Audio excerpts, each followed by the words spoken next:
Hello there viewers and welcome to what I hope will be the first of many tutorials about this wonderful programming language which is Java. As you can see, I've been doing some projects of my own, but I just want to start off from the basics and see how far I can get into the more advanced stuff. So I'm going to start off by showing you how to do the most easy of all programs, the famous HelloWorld program. Now I'm going to do some stuff to make it more advanced, and I'm hoping to help make it so it's like from the really beginner to getting more advanced. I mean, I'm still learning it, but I know I've been doing it for a while now. I know some stuff, so yeah. So first, this is in the IDE called NetBeans. There is another commonly used one called Eclipse, and it's not too different, but let's create a new project, and then move it down and you'll get this screen. And some things might not be on there. I got Java EE not having a cloud to use it just in case I ever want it. And so go to Java, create a Java application project, and then let's call it Hello World. There. And sorry about the Bandicam splash thing. It's unfortunately when I bought my screen recorder, I bought Fraps instead, so and I haven't got any money to buy the new one, to buy Bandicam. So yeah. Anyway, making a project called Hello World, and then finish. Create a new project, and here it is. As you can see, it's got some code here. Just get rid of that. You don't really need that. That doesn't really do much. So what you got?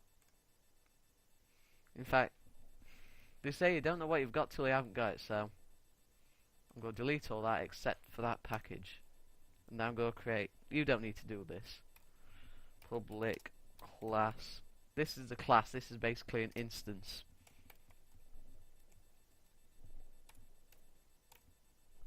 I've done that right now. So public class hello world, that's an instance, that's a thing, that's all the code is contained within it. But then I'm going to, after that, this is a main class, by the way. If you look on the thing here, you can see that little green arrow. That's basically telling you it's the main class. And what makes it the main class? It's the class which the program starts on. And the bit of it that it starts on is always like this, because you always have to put public, so it can be used anywhere. Static, which means it can be referenced statically. You'll see that later. And then void, so it doesn't try to return anything. And it's just called main. And then inside these brackets are what's called the arguments.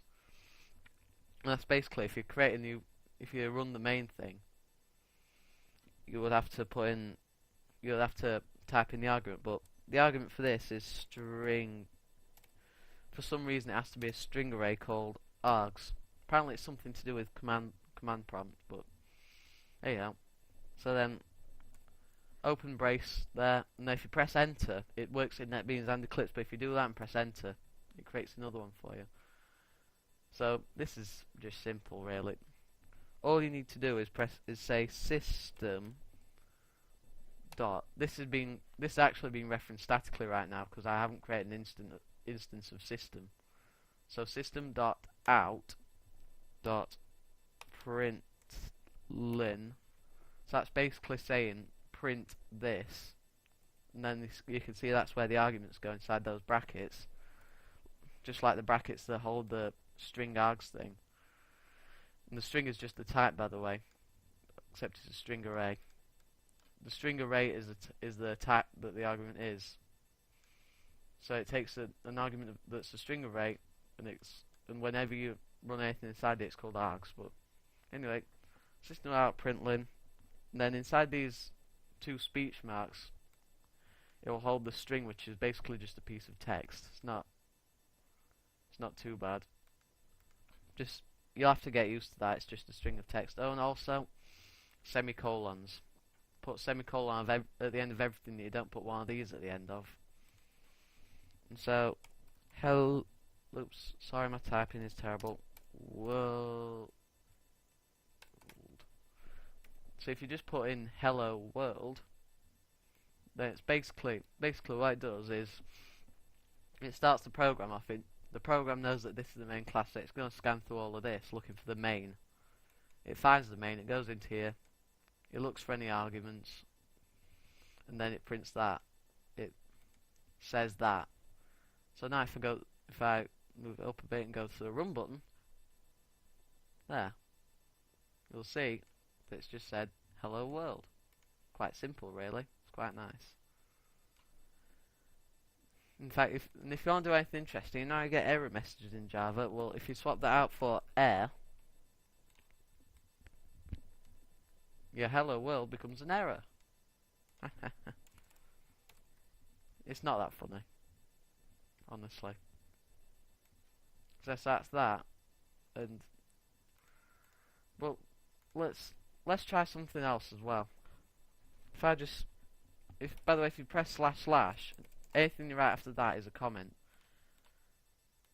I can run it without hassle while that's there. But you can also comment by doing /*. No, not that. No. Hold on. If I do /*, now I move on to another line. Oh, it keeps. Never mind. I can't be bothered.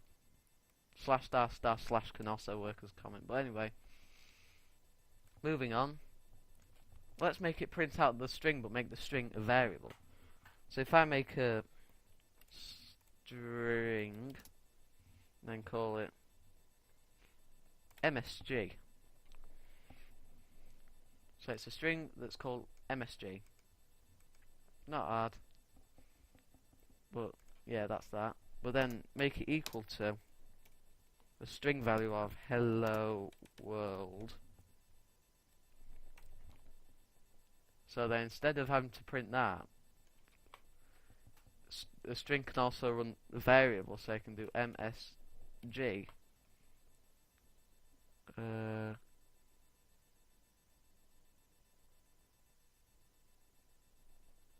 Alright, no, it has to be inside the main thing. Don't worry, it's to do with the static thingamabob again. If ever use anything in static, everything else has to be static that it works with. So basically, it creates this MSG. You'll have to get familiar with algebra, by the way. So that's like your x. X equals a value of hello world. So that it prints out x. So if I run it, it'll still print out hello world. But if I was to get rid of the exclamation mark in that, x has changed its value, so it prints differently. So that's that bit. But now let's just move it on. Let's do something with hello world that's a bit more original. A bit less of what everyone's done before. So I've just deleted that. Now I'm going to try to do it outside the main thing, because it gives me a bit more freedom. So I'm going to have to create a constructor for the class. So it's going to be public hello world. Oop, what? I'm just going to have to, because it's a Bandicam trial, I'm just going to have to restart the recording, so I'll be back in 2 seconds. And there. So, anyway, if my watch will shut up, I'll just set my watch to another 10 minutes so that I don't lose track of time again. So, public hello world, and then in this case it's got no arguments, but it can have arguments. It's not expected to return anything, it's just that. So say if you give it a bracket, and now that is the constructor for it. So now if I go into main, then I can go hello world, so the class, and I can create a little variable. Technically that's an object variable. It's basically an instance of the object that does whatever the object does. So if I create hello world HW equals new hello then when it runs the constructor, when it creates the new instance, it will always look to hello world. It will always look to that. So whatever you put in there is initiated whenever that's activated. So right,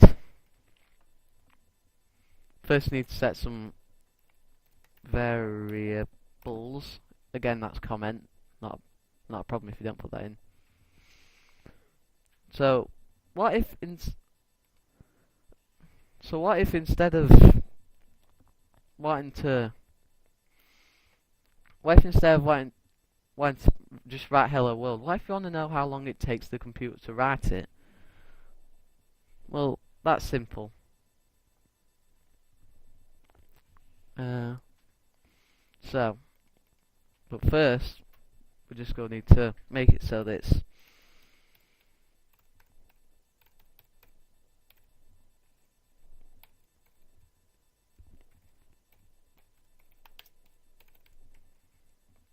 in fact, no, let's do something else as well. If I create a new a new thingamabob, that'll do. If I create a new public void, now it doesn't have to be called this, by the way. It can be called whatever you want it to, as long as you can remember to change the name later. But public void log. Now I'm going to put in a string s. This basically, if ever you call this, it'll do what's ever inside there. So if ever I say log stuff semicolon, if ever I say that, then as soon as I get that, it runs that. It just makes it a lot easier than having to type in System.out.println. So it just makes it a lot easier. It's quite handy. I know some of my projects have a log in them. Oh yeah, I know what I've done now. That. Hold on, let me just undo this until it works. That's better. So log hello world. And then I need to create the variables. I need to create variables for the time and things. So I'm going to have, and variables are, in this case I'm going to be using numbers, so I'm going to have them as private in this case, just because I can, but basically it means that it can only be used within this one class. Nothing else can ever use it. Sorry about that. So now if I create a private, in this case it's a variable called along. But along, I'll just have to go through what these are. Along is a number anywhere between, I think it's a number that's anywhere up to 2 to the power of 64. So 2 times 2 times 2 times 2 times 2, 64 times. It's as long as you'll ever need a number. So I'm going to need a private long before time, after time, now diff. So that's basically before the calculation, after the calculation, the difference between the two. Now, yeah, if ever you want to optimize code, you'll use different types of variables, because an int is any whole number up to 10 to the 32, which is about 30 billion, I think. Long goes up to, I don't know, quadrillions, pentillions, hexillions, anything. But then there's also floats. I don't know what they do. There's short, which is something like 2 to the 16. And then there's byte, which can be anywhere up to 256, I believe. You know, it's things like that. And although most of the time you'd use int, but then there's also double, which can include decimals. So yeah, anyway, we're using longs in this case, so private long before time, there's a before time, there's the after time, there's the diff. So now, in fact, you know what, I'll just equals 0. If I do it like that, before time, after time, diff equals 0, it'll set them all to 0, I think. If not, I'm sorry. So I'm gonna go before time equals System.nanoTime. Basically, it takes a number in nanosec. It'll give you a number in nanoseconds. What does that mean? One cannot be differenced.